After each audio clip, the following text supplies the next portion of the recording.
Salut les amis! Bonjour Paris! Kamusta naga Pinas? And for today's video nga ng ating Memories with X Saga ay pupunta tayo dito sa isang lugar sa Region 4A kung saan ay napagkaraming magbabare. Ito rin sa lugar na ito ay maraming pagawaan ng balisong. Alam mo ba kung ano yung balisong? Yan ay usong-uso nung kapanahon ng 19 kopong-kopong.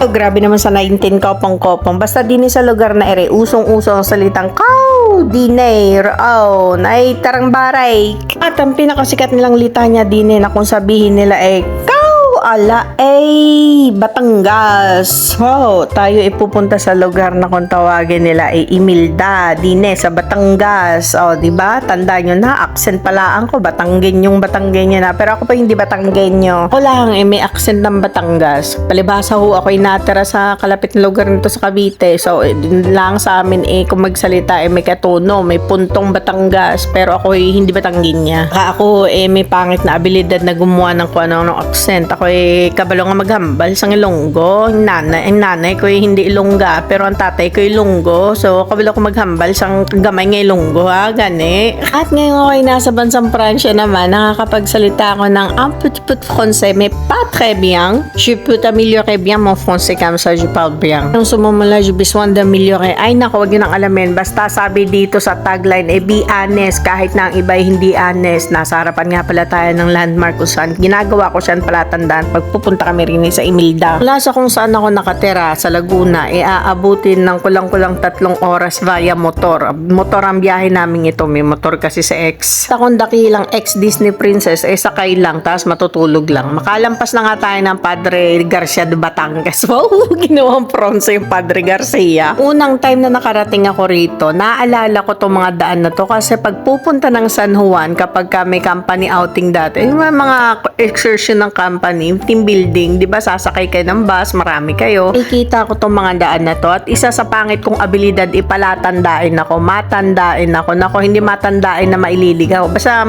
tumitingin ako sa daan, tinitingnan ko, tinatandaan ko yung dinadaanan. Takot maligaw yun. Anong makita ko tong lugar na to, no first time ko makarating dito, naalala ko, ay, dito kami madalas dumadaan noon kapag kami papunta ng Batangas, mga beaches, dini sa San Juan. Ayan na nga, at ako'y nagbigay na another clue kung saan ako pupuntang lugar ng Batangas, ang parte ng Batangas. Anong lugar ng Batangas? Pero bago yan, dumaan muna kami rito. Hindi na ako nakapag-video, tapos na yan, nakakain na kami dyan. Yan parang eat all you can tuloy.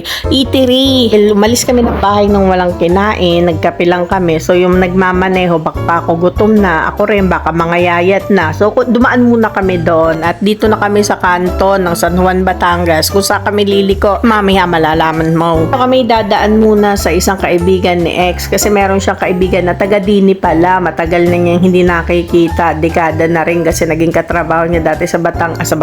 Sa kanila, sa Maynila. Hindi ko na sabihin kung saan. Ay, biglaan lang yung kanilang pag-uusap na magkikita. Nataon na yung kaibigan niyang yun ni Nandine makikipaglibing. Dine sa misa sa simbahan. Hindi para sa kasal, kundi para sa libing. Naku, sana pala isinama ko na yung puso ko para nailibing na. Kamuga kung Dine sa Batangas, ako'y hangang-hanga, ako'y manghang-mangha. Kasi ang nakikita ko mga bahay dito, yung mga lumang bahay pa, may mga bahay na bato pa noon, ang gaganda pa ng pagkakatayo, tarik na tarik pa. Parang ikay babalik sa circa 60, 50. 80, hindi na pa 80, 90. Ay naku na, pagkagaganda kung babalikan mo, mababalik ka sa alaala. Syempre, malalampasan mo na yung mga parangan, yung mga bahay na bato, ikay mapupunta na sa liblib kung saan na makikita mo na may mga niyog, di ba, na pagkadalisay, na pagkatahimik. Kamis lang nga, kamis yung mga ganitong panahon na parang napagkasimple ng buhay. Yung di ni katitira, tapos kapag ikay nakapagtapos na ng pag-aaral, ikay luluwas na ng Maynila, o saan man lupalop dako ng mundo para ikay kumita ng pera. Siyempre, pag ganito ang pamumuhay mo, iisipin mo, naku, nakapakahirap ng buhay namin doon, malayo sa kabihasnan, malayo sa mga oportunidad. Pero nung ikay nakatapos at ikay nakapag-abroad, ikay nakapagtrabaho, maiisip mo na nakakapagod din pala yung buhay ng nagtatrabaho. Ay nasa lugar ng oportunidad, nasa nasa lugar na maingay, nasa lugar na puro kaabalahan na lang ang dapat mong atupagin. Nabihas na kung saan walang tigil ang oras, lahat mabilis, lahat nagmamadali, lahat dapat instant kasi kailangan mong habulin ng oras. Napagka-importante ng oras sa iyo, bawal malay. Nabihas na kung saan lahat dikit-dikit lang naman, nandyan lang naman sinikalayuan, hindi naman kalahabaan ng biyahe, pero kapag kayo nakalabas na, nasa daan na, inaabot ka ng siyam-siyam. Kakailanganin mong gumising ng maaga kasi baka kayo maipit sa traffic. Yung kakailanganin mong umuwi as much as possible na maaga rin dahil kapag inabutan ka ng rush hour, nako, congratulations! Yun yung bagay na iniwanan natin nung tayo nakatira sa mga ganitong klaseng lugar. Iniwanan natin para magkaroon ng oportunidad. Pero yung pala yung mga bagay na hahanap-hanapin natin. Yung mga mahahabang daan na para sa atin pagkahaba. Pero pala pagka ikay tumanda na, isipin mo, mas masarap pala yung ganitong mahaba. Hindi matraffic. Diba kung titignan mo ang Maynila, hindi naman magkakalayo dapat ang mga lugar na yan magkakadikit na nga lang halos. Pero kapag ikay nasa labas, nasa daan na, naku, pag inabot ka ng traffic na, dinaig pa ng kahahaba ng mga barangay dito. Ang mahahabang biyahe natin noon tayo, inip na, boring na dahil na pagkahaba ng biyahe. Yun yung mga ayaw natin dati. Pero ngayon, yun na yung gusto natin dahil pagod na tayo sa traffic ng Maynila. Ngayon tayo nagkakaedad na, wow tayo. O sige ako, nagkakaedad na ako. Gusto ko na ganitong mahahabang biyahe na. Welcome to Barangay Imilda. Tara din kay Imilda. Kain mo yun sa haba ng biyahe, sa haba ng kuda ko. Nakarating na rin kay Imilda. Well, congratulations sa akin. Hindi ako nakatulog sa biyahe na ito. Samantalang dati, unang punta ko rito. Hapay ako. Ultimo, akala mo yung lasing ako. Pero dine, nako, kay buhay na buhay. O ba namang mag-isip ng kung ano-ano, magtagni-tagni ng mga bagay-bagay, magkonklusyon ng mga sitwasyon. Tignan natin kung ikay makatulog sa biyahe kahit gaano pa kalakas ng hangin. Hindi na kami bumaba para pumasok doon sa loob dahil nakasarado, nakapadlock, wala sa amin ng susi at napagdesisyon na namin pumunta sa isang magandang lugar dito. Halika at sumama ka, ituturo ko sa'yo. Ikay sumunod sa amin din sa paliko-likong ere. Babiyahihin ng motor ito mula doon sa aming pinanggalingan hanggang dine sa aming pupuntahan. Aabutin ka lamang ng less than 20 minuto. Siyempre dapat mabilis ka at dapat ikabisado mo yung lugar. Hindi naman sobrang malayo kasi inorasan ko ito. Hindi naman to sobrang mahaba. Hindi to inabot ng 20 minuto. Daan nga tayo dito sa may barangay hall nila. Pero yung kanina pinanggalingan natin is nasa boundary ng kasunod na barangay at itong Imilda. Ngayon din tayo dadaan sa kanilang barangay hall. Ang punto ko maging Batangas. Gusto ko maging puntong Batangas. Pero bakit habang tumatagal ako nagiging puntong Bisaya? Naku, lumalabas ang pagka-Bisaya. Diba napakapayapa sa lugar na ito? Oo, malayo sa kabihasnan pero tahimik tsaka payapa. Dapat nga lang talaga meron kang motor. Kahit kakarag-karag na motor, okay na. Kaya pag ako yumaman, bibili talaga akong motor. Siyempre, bago muna yun, dapat ako matuto munang magmotor. Mag-aral muna ako magmaneho para ako magkaroon ng lisensya. Para may karapatan ako magmaneho sa daan. Hindi pwedeng motor lang ng motor. Wala namang motor. Kapag karami pang bagay na dapat kong gawin. Kaya dapat ako matapos na sa mga responsibilidad para masikaso ko na sarili ko. Gusto ko talaga matuto magmaneho, matuto magmotor. Nakakapag-motor ako ng konti pero wala akong kumpiyansa dahil alam ko sa sarili ko, wala akong karapatang magmotor dahil ako yung lisensya. Kung makadul-dul naman ako nang wala akong karapatang magmotor, ay naku, magtatrabaho muna ako para ako magkaroon ng pambili ng motor at balang araw ako matututo ring magmotor at magmamaneho din ako sa daan. Papalibutan nga pala ng niyog itong aming dinadaanan. Baga niyugan at kung kakailanganin mo, naku, makakahingi ka sa kahanggan. Hindi kung sabihin nila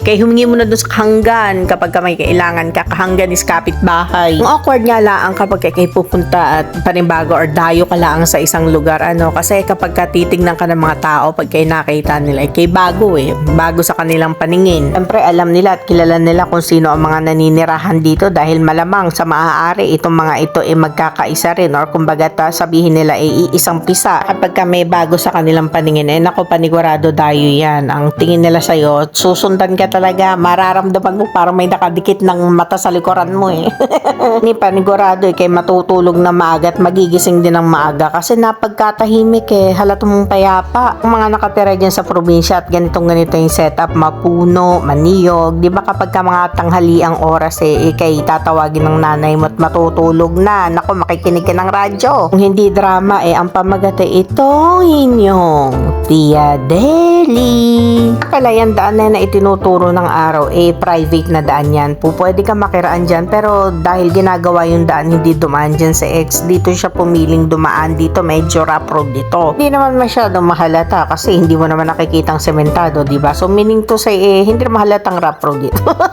Bastos. Kami nagpunta dito dati, may nakasalubong kami, yung parang four-wheel, yung parang motor na 4x4, ay bulol. Talaga ang ideal na gamitin dito kasi makikita mo to kapag ka ito sigurado ay inulan. Ako napagkaputik dito, napagkadulas. Dapat yun yung mga, hindi ko alam ang tawag doon, nakalimutan. Yung quad, ayun, quad. Yung ginagamit sa mga trail na pag-akyat, gamit yun yung quad. Bagay yun dito kasi mamaya meron dyan paahon. Ito kung tutusin, hindi ko lang to ma-justify ng gusto, pero may paahon talaga ito, palusong. Hindi naman yung motor dito, pero kasi yung motor ni X, migi lang. So, hindi siya pang ganitong putikan. Pero kinaya naman kami mga heavy gun. Bago nga pala tayo pumunta dun sa ating destination, magpapaalam muna tayo rito. Sila nga pala ang hindi naman nagmamayari nung pupuntahan natin. Sila lang yung parang caretaker. Sila yung mga naglagay ng mga tambayan dun sa baba. Ma-justify ng camera ko to kasi naka-lens pala ito na pang yung sobrang liwanag. Hindi ko napansin. Akala ko yung napalitan ko. So, ngayon nasa madilim ako. Hirap na hirap. Tawag ka lang dyan. Kailangan mo tumawag kasi maraming aso dyan. Ako, kung gusto mong wag ka magkaroon ng rabies, kung gusto mong magka-rabies, mamili ka. Tumawag ka na lang. Sumigaw ka. Pag may sumagot, di good. Pag wala, diretso. Sa pagkakatanda ko, walang tao to. Kaya kami, dumiretso na. Tumuloy na kami. Ito na yung pinaka-exciting na part. Hindi to ma-justify ng camera ko. Pero palusong ito at mabato-bato. So, pwedeng madulas kayo gamit ang motor. Dito kami iingat na ingat kasi mabigat ako. So, kapag